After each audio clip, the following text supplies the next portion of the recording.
The wind had a way of sneaking through the tiniest gaps in the Andromeda sector's frost-lined corridors, whispering secrets to anyone unfortunate enough to be outside at night. Captain Elias Varn knew the sensation well. He had spent enough nights patrolling the icy rim of Nebula Station Theta 9 to develop a personal vendetta against the wind, which he treated with the same caution and mild sarcasm he reserved for malfunctioning blasters and overzealous supply officers. Tonight, however, even his seasoned patience was tested. Frost clung to his eyebrows, forming miniature icicles that occasionally pinged off the metal plating of the observation decks, and his boots crunched through frozen dust that seemed to hold grudges from centuries past. He swore he could hear it laughing. Elias was trudging back to the squad's makeshift barracks, contemplating whether anyone would notice if he simply declared the entire northern perimeter temporarily abandoned due to inclement mood, when a faint movement caught his eye. At first, he assumed it was a stray cargo drone that had lost its bearings, or perhaps one of the station's maintenance bots taking a casual stroll. But as he squinted through the swirling snow, he realized it was neither bot nor drone. It was a figure, slender, hunched against the cold, and oddly human-looking except for the ears. Long, delicate, almost leaf-shaped, jutting gracefully from her head in a way that made Elias reconsider everything he knew about biology.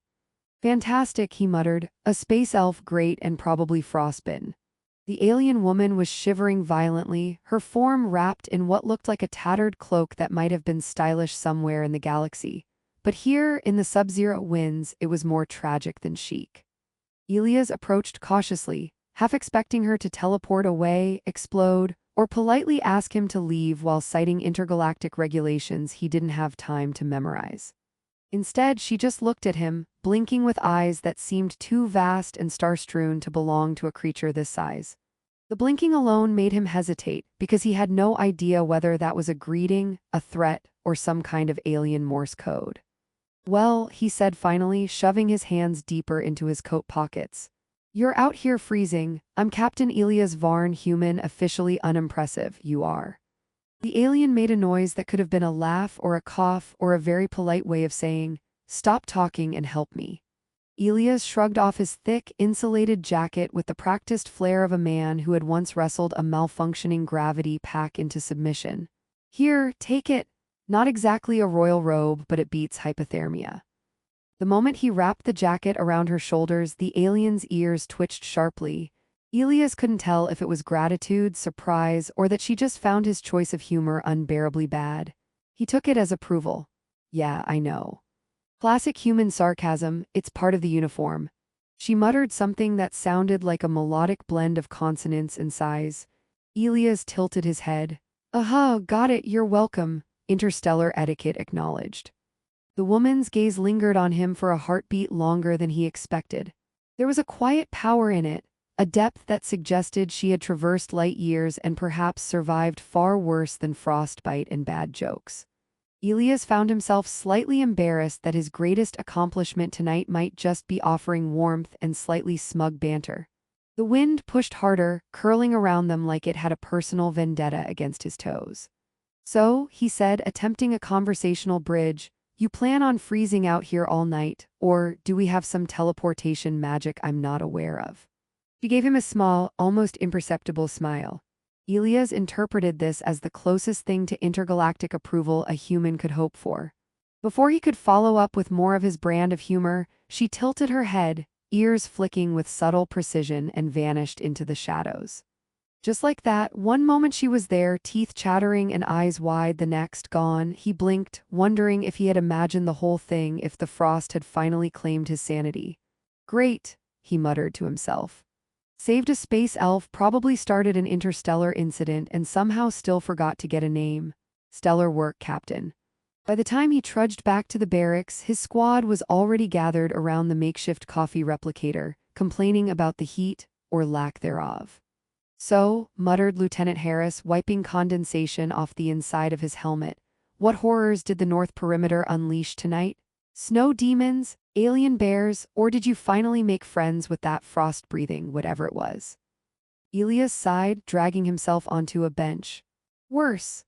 I rescued a long-eared alien woman from freezing, gave her my jacket, and now I have no idea if I just committed a minor diplomatic faux pas or accidentally got enlisted in the Galactic Charity League. The squad erupted in laughter. You gave your jacket away, Harris howled, nearly spilling synthetic coffee across the table, and she didn't even say thanks. She blinked at me, blinked, that's practically an interspecies salute. Elias rubbed his temples. I think she's plotting something. Either that or I've unlocked some cosmic chain reaction of goodwill, which, knowing my luck, will involve paperwork, alien bureaucracy, and probably dietary restrictions I don't understand. As the laughter subsided, a faint hum began in the distance, subtle enough that most would have ignored it. Elias, however, felt it deep in his chest. Something in the air shifted, a vibration that suggested the universe had taken note of his small act. He shivered, not from the cold this time, but from the unshakable feeling that a ripple had begun. One human jacket, one act of kindness, and the galaxy was quietly rearranging itself around him. The night passed slowly, the wind carrying whispered promises and subtle chuckles that no human could decipher. Elias tried to sleep, telling himself that he had done a good thing and that perhaps nothing would come of it. Somewhere in the darkness, stars twinkled knowingly, as if the cosmos itself was quietly amused by the ridiculous heroics of one human soldier who had only wanted to keep an alien woman from freezing. Somewhere far away, the long-eared woman watched, smiling faintly, plotting nothing in particular but leaving just enough room for chaos to bloom.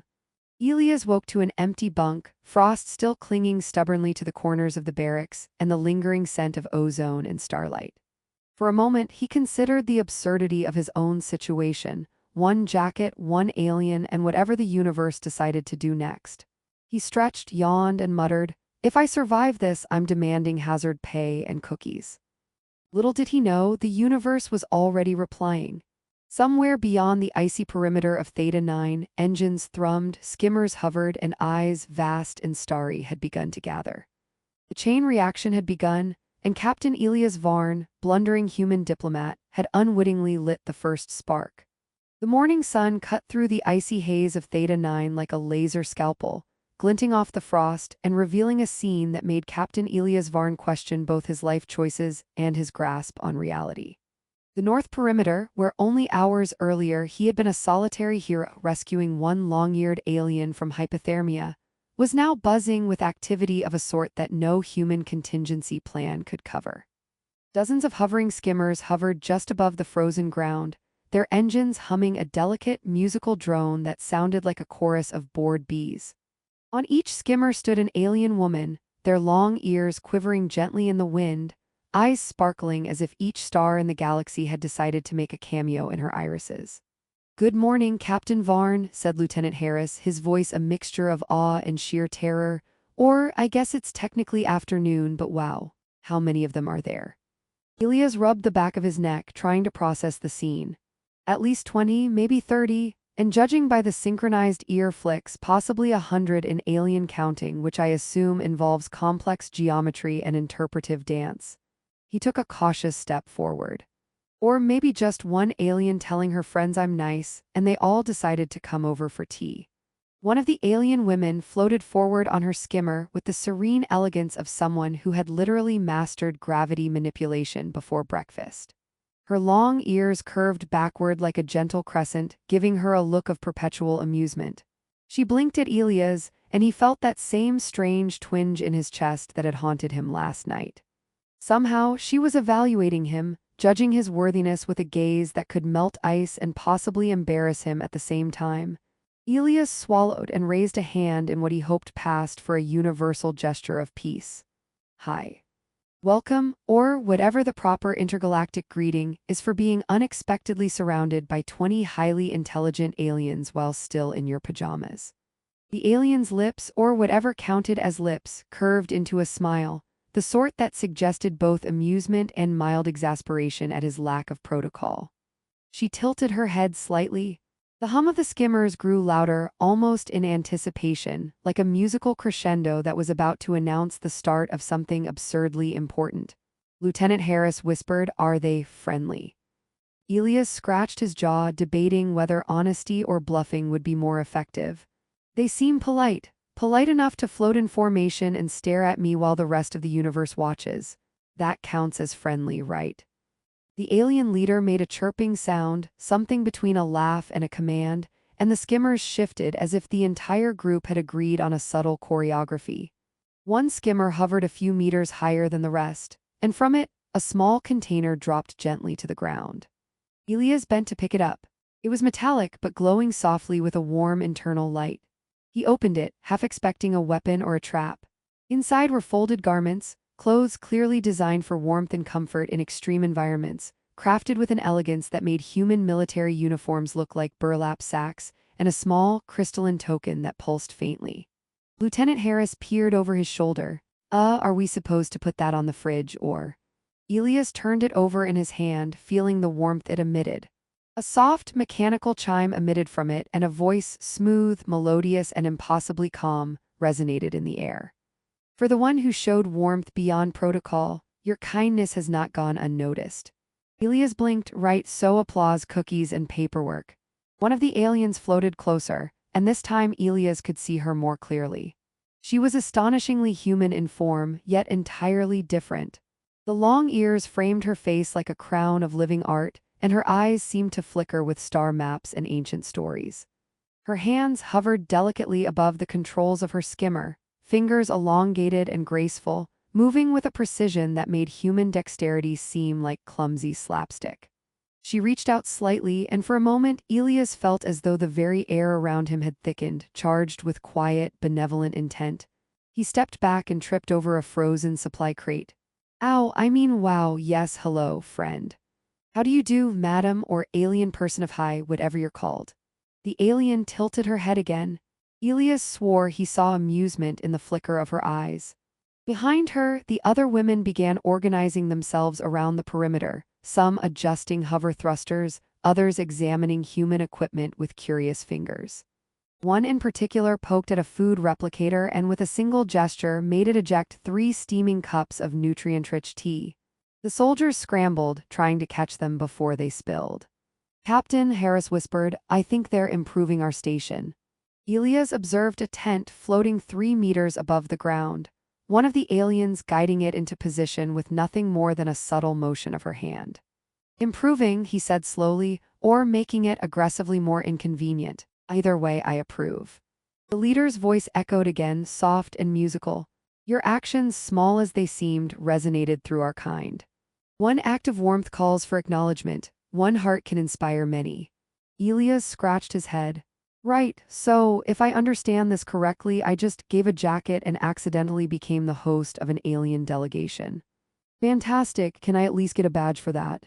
The alien woman closest to him flicked her long ears in what he interpreted as laughter. Somewhere in the distance, a skimmer's engine hiccuped, spun in a tiny orbit, and nearly collided with the barracks roof. Harris ducked, muttering something about insurance, intergalactic or otherwise. Elias waved him off. It's fine, probably. The next few hours blurred in a series of humorous misadventures. One alien tried to recalibrate the station's gravity generators, resulting in a few startled soldiers floating upside down while their coffee cups clung stubbornly to the floor. Another gently nudged a data terminal with her long-fingered hands, which caused a cascade of holographic charts to swirl in intricate patterns above the command deck. It looked beautiful, Elias thought, and completely useless, but at least morale was high. Despite the chaos, Elias felt a strange sense of wonder. These beings, so elegant, intelligent, and alien, had responded not with hostility or fear but with curiosity and humor. His simple act of sharing a jacket had unwittingly opened a door to cross-species camaraderie, absurdity, and maybe even friendship. Somewhere behind the starry eyes and graceful gestures, he sensed trust, and perhaps the universe itself giggling at how easily one small human act could tip the scales of interstellar events. By evening, the camp had transformed. Hovering tents floated in carefully organized patterns, alien women had distributed warmth-generating devices, and even the grumpy station AI seemed to whisper compliments about human ingenuity. Elias sat down, exhausted, rubbing his temples. Harris nudged him with a grin. You okay, Captain, or should I say galactic ambassador of warmth? Elias let out a breathy laugh. Exhausted, slightly terrified, and mildly famous in some alien network, apparently. Also, I may need a manual for interspecies etiquette that doesn't exist. As the stars wheeled above Theta 9, Elias noticed the first alien woman, the one whose ears had twitched against the wind the night before, returning to hover near him. She handed him a small glowing object, one that pulsed with warmth and faint light, and simply nodded. Her eyes carried the same amusement, curiosity, and subtle challenge as always. Elias stared at it, unsure whether to bow, salute, or make a joke. He settled for a weak wave. The alien leader's voice resonated one last time before nightfall. You acted with kindness, that alone changes the shape of events. Rest human, the ripple continues. Elias exhaled. Right, ripple, sure, got it. So does this ripple include coffee and a blanket, or just existential cosmic responsibility? Harris snorted, mostly the second, Captain. Elias laughed, exhausted, and wrapped his jacket tighter, realizing that tomorrow would bring even more surprises. Somewhere beyond the perimeter, more skimmers were approaching, engines thrumming softly, carrying more starry-eyed visitors. His jacket had been the first spark, and now, like an interstellar game of dominoes, the galaxy was arranging itself in ways he could barely imagine. And somehow, somewhere, he knew he would survive, probably, but not without more chaos, laughter, and a deepening understanding that warmth, even from something as simple as a jacket, could resonate across the stars. The morning light on Theta 9 broke in fractured shards through the frost-laden air, catching on the hovering skimmers and giving them the appearance of delicate, metallic fireflies. Captain Elias Varn rubbed the sleep from his eyes, already aware that this day would be unlike any other in his monotonous military career. The aliens had been there all night, moving quietly among the tents, recalibrating heat regulators, adjusting gravity panels, and whispering to machines in a way that made Elias seriously question the engineering training he had spent years perfecting. Somehow, despite their elegance and intelligence, chaos still followed them like a stubborn shadow. A skimmer had tilted at an angle and was slowly spinning in lazy circles above the food replicator, spilling steaming cups of nutrient broth in arcs that almost qualified as art. Captain, Lieutenant Harris called, stumbling past a tent that now hovered 3 meters off the ground. They're reorganizing the entire station. It's beautiful, terrifying, and mildly nauseating all at once. Elias rubbed his temples, muttering, all right. Let's assume this counts as productivity. And diplomacy, maybe. He stepped outside, inhaling the crisp, ozone-tinged air, and spotted the first alien woman, the one whose long ears had saved him from last night's existential boredom, floating above the central hub. She blinked at him, and though her expression was unreadable, her eyes glimmered with amusement. Elias waved. Morning, he said. I brought enthusiasm and coffee. I mean, the replicator's already overloaded, but... She tilted her head, ears flicking with a subtle rhythm that Elias had begun to suspect functioned as their version of laughter. The rest of the alien delegation had assembled behind her, hovering gracefully in neat, synchronized patterns that made human military formations look like toddlers fumbling with blocks. It was astonishing, a ballet of intelligence and gravity manipulation. And Elias, human, small, and jacketless, felt both insignificant and strangely central, like a single thread in the vast weave of an alien tapestry. Over the next few hours, the aliens revealed the breadth of their talents. One with fingers long and agile enough to make human dexterity look comically clumsy began reprogramming the station's power grid. Lights hummed in smooth gradients, screens displayed rotating star charts, and heat regulators produced perfect warmth simultaneously in every nook and cranny. Another hovered above a frozen storage depot, manipulating tiny gravity fields to arrange supplies in neat floating stacks that defied both physics and common sense. Harris nudged Elias. Sir, I think they're actually improving everything. We might survive winter for once. Elias nodded, a grin breaking through the usual fatigue. And they make it look easy and slightly hilarious. One alien woman floated past, gently flicking a soldier into a pile of floating blankets. Elias snorted, realizing that for the first time in years, the station felt alive with laughter and purpose, not the dull hum of bureaucratic routine. Midday brought an unexpected development.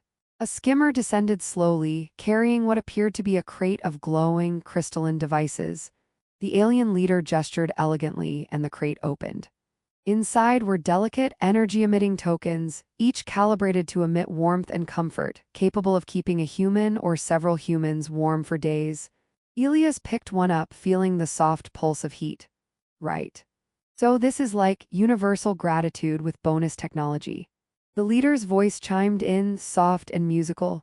Your small act of kindness sparked a chain. We came not to conquer, but to acknowledge. Your warmth, even in the smallest form, resonates far beyond your understanding. Elias laughed quietly, shaking his head. So I'm basically the accidental hero of galactic courtesy, Harris snorted.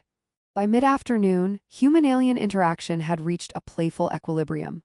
One alien, clearly fascinated by human humor, had discovered the replicator's snack program and was producing what looked like sugar and protein pastries in a continuous conveyor belt, causing a mix of delight and minor accidents. Another adjusted the gravity in the barracks just enough to make furniture gently float, turning everyday chores into amusing obstacle courses. Elias, exhausted but amused, wandered through the camp, handing out jackets he had scavenged from storage, each one accepted with a polite nod, a flick of ears, and sometimes a conspiratorial glance. During a lull in activity, the first alien woman approached him. Her eyes carried the same twinkling amusement and soft authority he had come to recognize. She extended a small, glowing crystal toward him. Elias took it, feeling warmth pulse through his fingers. "This means what exactly?" he asked. Her ears twitched, a subtle smile forming. She tilted her head and a melodic hum filled the air. Elias understood it intuitively. Acknowledgement, respect, and a small promise that kindness would not be forgotten. In human terms, it was a medal, a thank you note, and a cosmic wink all at once. "You've changed things," she seemed to say. Not by strength, not by weapons, but by warmth.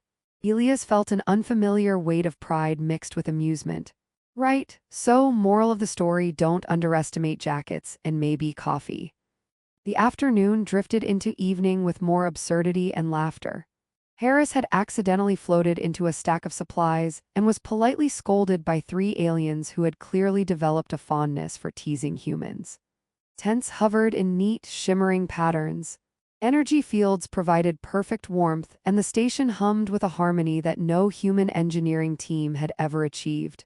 It was chaotic, improbable, and utterly perfect. By nightfall, the aliens began to withdraw, returning to their skimmers in slow, graceful arcs. The leader approached Elias one last time. She touched the crystal in his hand, and the light inside brightened, as if sharing a private moment. Her ears flicked in rhythm, a silent goodbye mixed with humor and warmth. Elias realized he was smiling, genuinely, a kind of wearied, blissful grin that came from understanding that the universe could be absurd, challenging, and beautiful all at once. As the skimmers lifted and the last stars of Theta 9's evening sky glimmered overhead, Elias Varn felt a profound shift within himself. He had learned that strength was not always measured in firepower or tactical genius, but in small, deliberate acts of kindness. He had discovered that humor could bridge worlds, that warmth could travel faster than engines or communications arrays, and that even a human soldier could inspire ripples across the galaxy. Harris leaned against a floating crate, looking equally exhausted and awed. "So, Captain, think they'll come back?"